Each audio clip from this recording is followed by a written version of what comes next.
네, 1장에서는 IoT 응용 서비스를 위해서 우리가 꼭 알아야 될 1M2M 기술 규격에 대해서 살펴보도록 하겠습니다.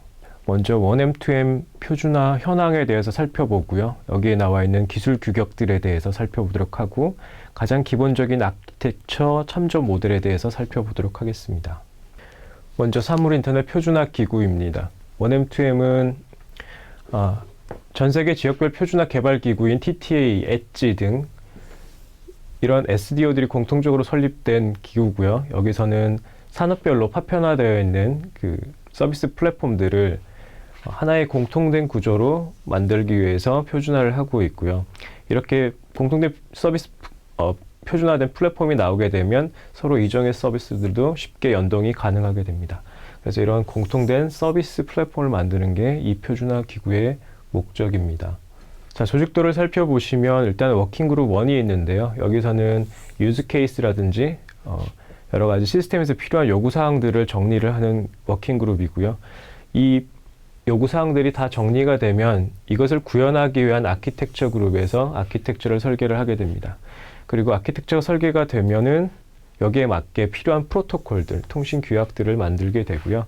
그리고 시큐리티 부분이 굉장히 중요하기 때문에 시큐리티 부분이 별도로 존재를 하고, 다음으로 마스라고 해서 매니지먼트나 추상화, 그래서 시멘틱 관련된 워킹그룹이 있고, 끝으로 잘 규격대로 만들어진 것에 대해서 이제 테스팅을 해야 되기 때문에 테스팅을 위해서 테스팅 그룹이 존재합니다.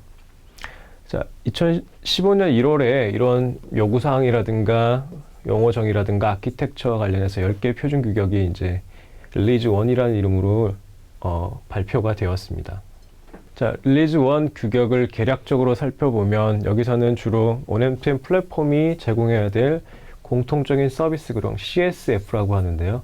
여기에 대해서 정의를 하고 있고요. 이 CSF의 주된 내용들은 데이터에 대한 저장이나 공유, 장치에 대한 관리, 그룹 관리, 구독 통지, 그리고 위치 정보, 과금 등 12가지 기능들을 포함하고 있습니다. 이런 기능들이 실제로 이제 프로토콜로 구현이 돼서 전송이 될 텐데, 이런 프로토콜, 이제 코어 프로토콜이라고 해서 프리미티브라고 정의를 해놓습니다. 이것들 실제로 이제 전달되기 위해서는 애플리케이션 계층에 있는 프로토콜들, 즉 콥이라든가 HTTP, MQTT 등 이런 프로토콜에 바인딩 돼서 전송이 되고요. 이 코어 프로토콜들은 향후에 이제 릴리즈 2에서도 얘기하겠지만 새로운 프로토콜 바인딩들이 존재할 수 있거든요. 이것들을 지원하기 위해서 특정 메시지 프로토콜이 종속적이지 않게 설계되어 있습니다. 그리고 릴리즈 2에서는 릴리즈 1을 기반으로 해서 여러 가지 산업 표준들에 대해서 연동시키는 것을 주로 목적으로 하고 있습니다. 그리고 아까 말씀드렸던 프로토콜 바인딩으로서 동시 송수신이 가능한 웹소켓 등이 추가되었고요. 그리고 기존에 나와 있던 다른 규격들, 올조인이라든가 OCF 또는 라이트웨이트 M2M 기술들과 연동되는 규격들이 제공이 되고 있습니다. 그리고 기존의 이동통신에 있는 3GPP 릴리즈 13 네트워크와 연동을 위해서 트래픽 패턴 설정하는 것들이 기능이 추가되어 있고요. 보안 기능 같은 경우에 릴리즈 1에서는 주로 연결된 엔티티 간의 보안, 홉 바이 홉에 대한 보안을 제공했었는데, 릴리즈 2에서는 멀티홉 통신 시 종단 간의, 즉 엔드 투 엔드 간의 보안성을 제공하기 위해서 규격을 만들고 있고요. 그리고 접근 제어 같은 경우에는 릴리즈 1에서는 플랫폼 내부에 저장된 정책 기반으로 접근 제어를 했었는데, 릴리즈 2에서는 외부에서 동쪽으로 접근할 수 있도록 규격을 만들고 있습니다. 다음으로 릴리즈 3 같은 경우에는 2018년에 공개를 목표로 하고 있고요. 기존에 만들었던 규격들이 시장에서 널리 활용될 수 있도록 1M2M 사용 시나리오별 다양한 개발자 가이드 문서라든가 인증 프로그램, 플랫폼 기능, 카탈로그 규격 등을 추가하고 있습니다. 그리고 신규로 개발되는 것이 3GPP 릴리즈 13과 14 네트워크 연동, 그리고 인접 네트워크 기술과의 범용적 연동, 인더스트리 도메인의 규격으로 쓰이는 OPC UA 같은 거라든가 아니면 OSGI, 또 DDS, 바인딩 연동 등이 추가될 예정으로 되어 있습니다. 자, 본격적으로 이제 릴리즈 1 기술 규격에 대해서 살펴볼 건데요. 릴리즈 1 규격 같은 경우에는 이렇게 문서 번호들이 1번부터 쭉 나열되어 있습니다. 우리가 봐야 될 가장 중요한 규격은 사실은 이제 펑셔널 아키텍처 부분입니다. 원M2M 서비스 플랫폼의 기능적인 아키텍처 구조들을 정확하게 알아야지 우리가 개발을 할 수가 있고요. 그리고 두 번째 우리가 꼭 알아야 될 게 이제 서비스 레이어 코어 프로토콜입니다. 이 부분들이 실제로 이제 원M2M 표준을 준수하는 시스템이라든지 원M2M 애플리케이션이라든지 다른 M2M 시스템과의 통신 프로토콜들이 정의되어 있고요. 공통적으로 사용하는 데이터 형식이라든지 참조 포인트를 지원하기 위한 인터페이스, 메시지 시퀀스 등을 정의하고 있습니다. 그래서 이 부분들을 알아야 되고요. 그리고 아까 말씀드렸지만 이런 코어 프로토콜들이 프리미티브라는 메시지 타입으로 전송이 되는데 실제로 전송이 될 때는 애플리케이션 레이어에 있는 프로토콜들, COB이라든가 HTTP, MQTT 같은 거 이런 프로토콜들과 바인딩 돼서 전송이 된다고 말씀을 했습니다. 그래서 요 세 가지 규격, 바인딩 규격들을 잘 알고 계셔야 됩니다. 기타 용어라든가 이런 것도 여기 설명되어 있습니다. 그리고 지금 저희가 강의하고 있는 내용들이 기반이 되는 것은 여기 애플리케이션 개발자 가이드를 기반으로 하고 있습니다. 그래서 이 부분도 참고로 좀 봐두셨으면 좋겠습니다. 자, 릴리즈 2에서도 마찬가지로 아키텍처, 리ኳ이어먼트, 시큐리티, 서비스 레이어, 코어 프로토콜, 여러 가지 프로토콜 바인딩들, 그리고 이종 다른 시스템 간의 연동들 이런 것들이 포함되어 있고요. 말씀드렸지만 이 웹소켓, 양방향 통신이 가능한 웹소켓 프로토콜 바인딩도 추가되었습니다. 자, 이 강의의 주된 내용들은 릴리즈 2 규격에 있는 펑셔널 아키텍처, 그리고 서비스 레이어 프로토콜, 그리고 여러 가지 바인딩 프로토콜이 있지만 HTTP 프로토콜 바인딩 위주로 말씀을 드릴 거고요. 그리고 기타 용어들은 여러분들 여기 터미널로지 부분들을 참고해서 보시면 될 것 같습니다. 릴리즈 2에 다른 또 추가된 규격들이 쭉 나와 있는데요. 앞서 설명드렸지만 인터워킹 부분들, 그다음에 OIC 인터워킹, 그리고 시큐리티 부분도 이제 엔드-투-엔드 시큐리티 이런 것들이 추가되어 있다는 말씀 드렸었고, 인더스트리얼 도메인하고 연동하는 부분들도 추가되어 있고요. 다이나믹 오스라이저는 부분도 있고요. 이동통신과 연동되는 부분들도 나와 있습니다. 이런 것들은 여러분들이 이제 실제로 개발할 때 필요한 규격들은 살펴보셨으면 좋겠고요. 저희는 아까 말씀드렸지만 펑셔널 아키텍처, 그리고 서비스 레이어, 코어 프로토콜, HTTP 프로토콜 바인딩, 그리고 용어들 이런 것들을 가지고 설명을 드리겠습니다. 자, 본격적으로 아키텍처 참조 모델로 들어가기 전에 일단은 용어들이 여러 가지가 나오는데요. 정의를 해볼 필요가 있습니다. 일단은 이 아키텍처 참조 모델은 크게 두 가지 도메인으로 나뉩니다. 인프라 도메인하고 필드 도메인으로 나눌 수 있고요. 자, 여기서 인프라 도메인에 있는 노드, 인프라스트럭처 노드에서 IN이라고 표시하고요. 이것은 인프라 도메인에 위치하고 CSE를 포함하는 서버 기기에 해당합니다. 자, 서비스 프로바이더들은 서비스 프로바이더당 한 개의 인프라 노드를 지원하는 것으로 정의하고 있고요. 인프라 노드는 한 개의 CSE로만 구성될 수도 있고, 이 CSE에 한 개 이상의 AE를 포함한 형태로 구성될 수 있습니다. CSE나 A는 뒤쪽에서 다시 설명드릴 거고요. 그 다음에 필드 도메인에서는 미들 노드라고 해서 MN이 있고, 애플리케이션 서비스 노드라고 해서 ASN이 있고, 애플리케이션 데디케이티드 노드라고 해서 ADN, 이렇게 세 가지로 나눠질 수가 있습니다. 먼저 미들 노드 같은 경우에는 게이트웨이라고 생각을 하시면 되는데요. 이것은 CSE를 포함하는 논리적인 기기로 일반적으로 여러 센서나 액추에이터가 연결되는 게이트웨이라고 생각을 하시면 됩니다. 이 미들노드 같은 경우에도 한 개의 CSE로 구성되거나 또는 CSE를 포함하고 한 개 이상의 A를 포함한 형태로 구성될 수가 있습니다.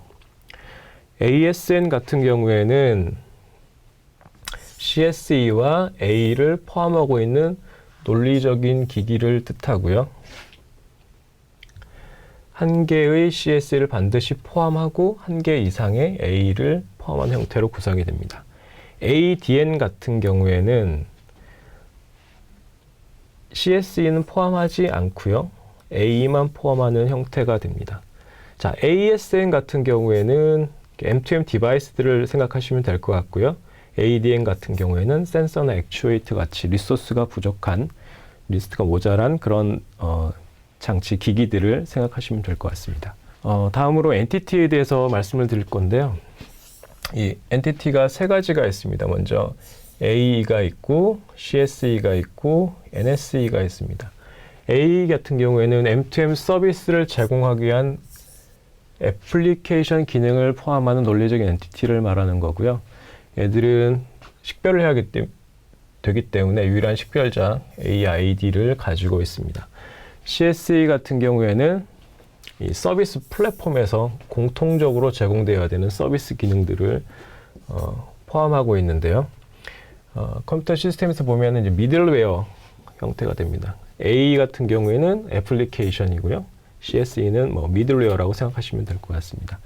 이 CSE는 총 12개의 CSF 공통 서비스 기능을 포함하고 있습니다. 12개의 요 CSF에 대해서는 뒤쪽에 다시 설명을 할 겁니다. NSE 같은 경우에는 그 CSE 하부에 있는 언더라잉 네트워크 서비스에 대해서 추상화하는 영역이고요. 이 CSE와 네트워크가 연동될 수 있게 만들어주는 엔티티라고 보시면 될 것 같습니다. 자, 다음으로 그 공통 서비스 기능 CSF에 대해서 말씀드리도록 하겠습니다. CSE는 아래에 나와 있는 12가지 CSF 기능을 가지고 있습니다. 이러한 기능들은 리소스 기반으로 해서 참조 포인트인 MCC, MCA, MCN 참조 포인트를 통해서 이제 제공이 되게 됩니다. 먼저 레지스트레이션 같은 경우에는 A와 CSE 또는 CSE와 CSE 간의 등록을 담당을 하고 있고요. 디스커버리 같은 경우에는 ONM2M 리소스 및 어트리뷰트에 대해 그 담겨 있는 서비스 정보에 대해서 검색하는 기능을 가지고 있습니다. 시큐리티 같은 경우에는 그 접근 권한, 키 관리 같은 보안 메커니즘을 제공하는 기능을 담당하고 있고요. 그룹 매니지먼트 같은 경우에는 그 리소스들을 그룹으로 관리할 수 있는 기능들을 담당하고 있습니다. DMR 같은 경우에는 데이터에 저장하는 기능, 데이터를 관리하는 기능을 제공하고 있고요. 다음에 Subscription and Notification 같은 경우에는 리소스에 대한 구독 정보를 관리하고 리소스와 어트리뷰트에 대한 업데이트, 차일드 리소스의 생성, 삭제 등 리소스에 관련된 변화 정보들을 알려주는 기능을 하고 있습니다. 예를 들어서 유튜브에 구독 신청을 하게 되면 해당 유튜브 페이지에 동영상이 업로드 될 때마다 알림을 받는 형태라고 생각을 하시면 될 것 같습니다. DMG 같은 경우에는 디바이스 관리 기능을 제공하는 공통 서비스 기능이고요. 디바이스에 설치되는 펌웨어에 대한 관리라든가 하드웨어 리소스 관리, 디바이스 동작 설정 관리, 진단 등을 포함하고 있습니다. 그리고 NSSE 같은 경우에는 네트워크와 관련된 통신을 관리하는 거고요.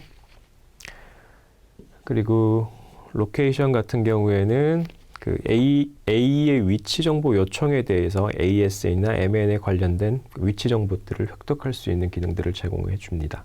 그리고 CMDH 같은 경우에는 CSE 간에 또는 A와 CS 간의 데이터 전달 시에 NSE를 통해서 데이터 전달 서비스를 제공하는 기능을 담당하고 있습니다. SCA 같은 경우에는 서비스에 대한 과금, 체계 및 방법에 대해서 제공하는 거고요. ASM 같은 경우에는 ADN, ASN, MN, IN에 위치한 AE와 CSE에 대한 소프트웨어에 대한 관리를 담당을 하고 있습니다. 다음으로 참조 참조 포인트를 보겠습니다. 참조 포인트는 네 가지가 있는데요. MCA라고 하면 CSE와 AE 간의 참조 포인트를 뜻하는 거고요.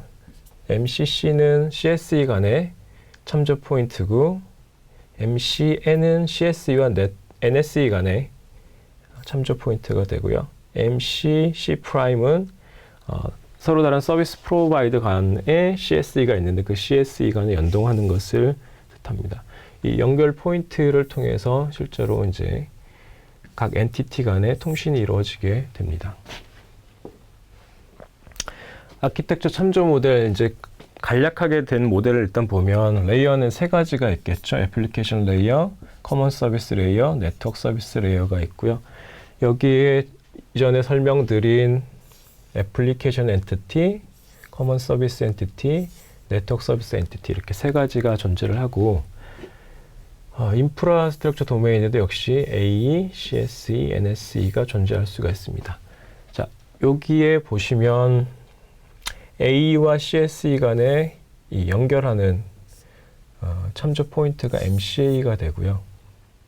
CSE와 NSE 간에 연결하는 참조 포인트가 MCN이 됩니다.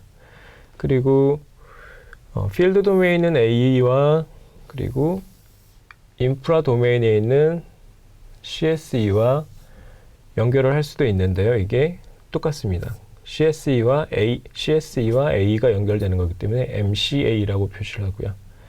그리고 필드 도메인에 있는 CSE랑 인프라 도메인에 있는 CSE랑 연결할 때 CSE와 CS 연결되니까 MCC로 연결이 되게 됩니다.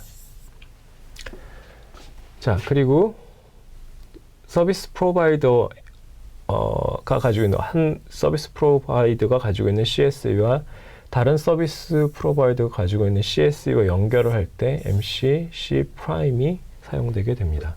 자, 이걸 좀 더 자세하게 살펴보도록 하겠습니다. 일단은 인프라 도메인하고 필드 도메인을 나눌 수가 있겠죠.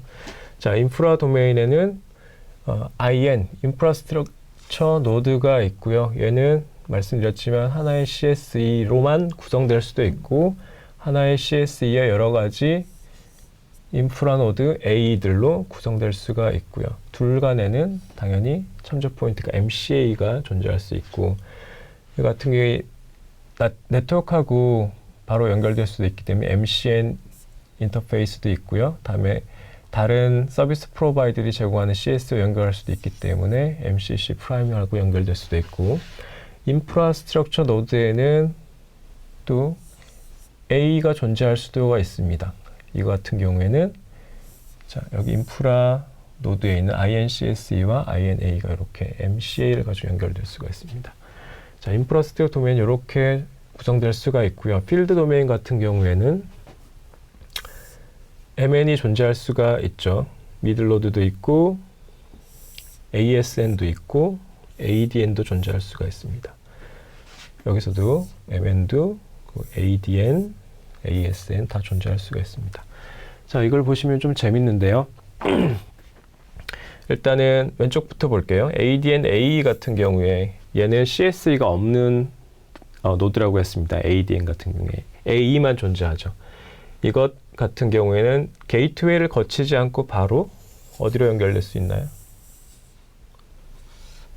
인프라 노드에 있는 CSE에 바로 연결될 수도 있습니다. 그리고 ASN 같은 경우에는 ASN은 CSE를 가지고 있기 때문에 CSE와 CSE 간의 연동이 되죠. 이 같은 경우도 게이트웨이를 거치지 않고, 즉 미들 노드를 거치지 않고 바로 인프라 노드 CSE와 연결이 될 수도 있습니다. 그리고 MNCSE를 보게 되면 이것도 MNCSE와 인프라 노드 CSE와 MCC를 가지고 연결이 될 수도 있고, 여기도 재밌는 게 MN과 MN 사이에도 여기 MCC를 가지고 연결이 될 수가 있습니다. 즉 MN 같은 경우에는 바로 인프라 노드 CS와 연결되든가 또는 또 다른 MNCS와 연결이 될 수 있다는 거죠. 자, 이런 형태도 가능을 하고요. 그리고 여러분들이 흔히 보는 형태는 이런 형태죠. ADN, AE와 MNCS랑 연결하고 MNCS가 다시 서버단에 해당하는 INCS에 연결하는 형태가 가장 일반적인 형태라고 볼 수가 있습니다. 그리고 ASN 같은 경우에도 CS를 통해서 MNCS에 연결되고 다시 서버에 있는 INCS에 연결되는 이런 형태도 가능합니다. 그리고 실제로 1M2M 규격을 따르지 않는 디바이스들이 존재를 할 수가 있겠죠. 이런 게 존재할 수는 있는데 규격에서는 정의를 하고 있지 않습니다. 근데 이런 부분들을 수용할 수 있도록 일종의 프락시 기능 같은 것들도 규격에는 나와 있지 않지만 실제로 구현할 때는 고려를 많이 해야 되는 부분입니다. 그 인터워킹 프락시 엔티티라는 것들을 이제 규격에 넣고 정의는 하고 있는데 워낙 종류가 많으니까요. 실제로 이제 CS 다른 그 규격에 있는 것들은 이제 IP 같은 형태로 연동 테스트를 하고 있는 상황이고요. 기타 여러분 산업 현장에서 기업 입장에서 구현되어야 될 것들은 여러분들 직접 이런 식으로 구현을 해 주셔야 될 것 같습니다. 자, 이상으로 1M2M 기술 규격들과 우리가 봐야 될 문서들에 대해서 설명을 드렸고요. 마지막에 이제 가장 중요한 아키텍처 참조 모델을 보여드렸는데 여기에 대해서 잘 용어라든가 기능이라든가 잘 이해를 하고 계셔야지 다음 강의에서 나오는 부분들을 이해할 수가 있습니다. 이 부분들을 잘 기억해 두셨으면 좋겠습니다. 이상으로 1강을 마치도록 하겠습니다. 감사합니다.